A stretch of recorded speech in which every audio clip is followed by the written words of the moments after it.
Hi friends, let's look at Ozymandias. It is a name for Egyptian king Ramesses, Ramasses, and this is a poem, a sonnet. Let's look at question and answers. Poem part 1.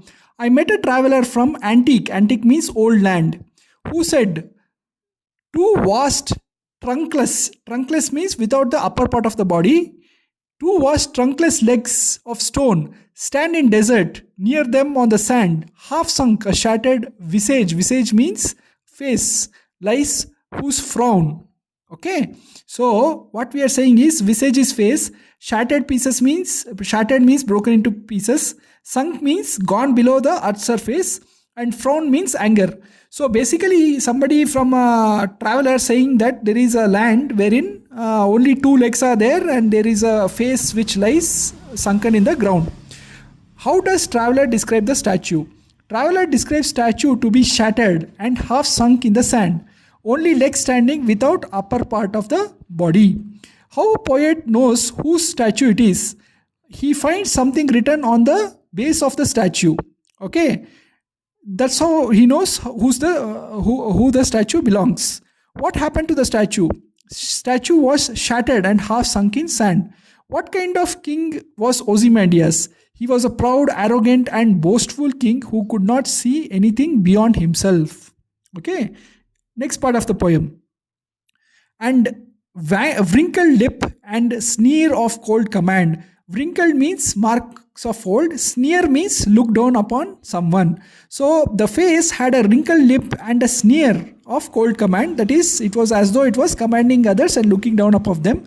Tell that its sculpture well those passions read. The sculptures read those passions very well, which yet survive, stamped on these heartless things. Okay.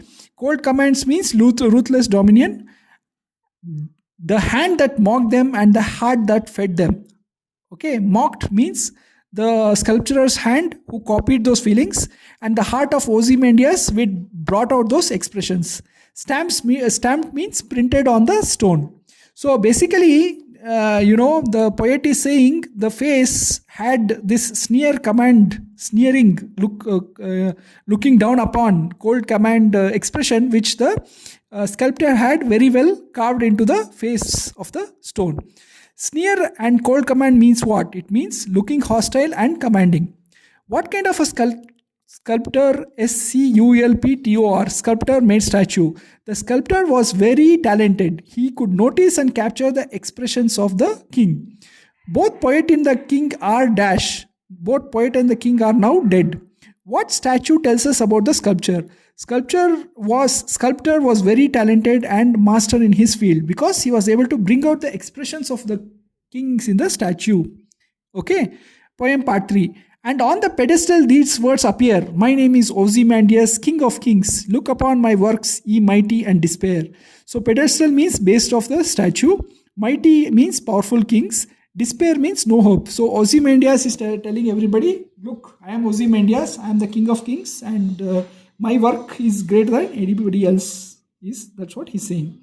Nothing beside remains. So the poet says, beside it nothing remains. Around the decay of that colossal wreck, boundless and bare, the lone and levels of sand stretch far away. So colossal means huge, wreck means badly damaged. So what is the poet is saying is, there is nothing around that statue anymore. Only two legs and a broken face in the ground, and beside it is all sands and desert. Okay. Give contrast shown above. The proud king had a great fall. Even his statue is shattered. Okay.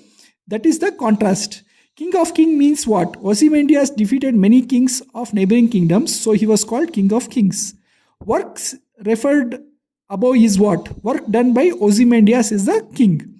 Colossal wreck means what? Colossal wreck means huge and badly damaged. Give figure of speech, boundless and bare. This figure of speech is called alliteration. Alliteration. Okay. It says boundless and bare, but figure of speech is alliteration. Why sand is lone? Because there is nothing except the statue, only sands in all directions and only desert.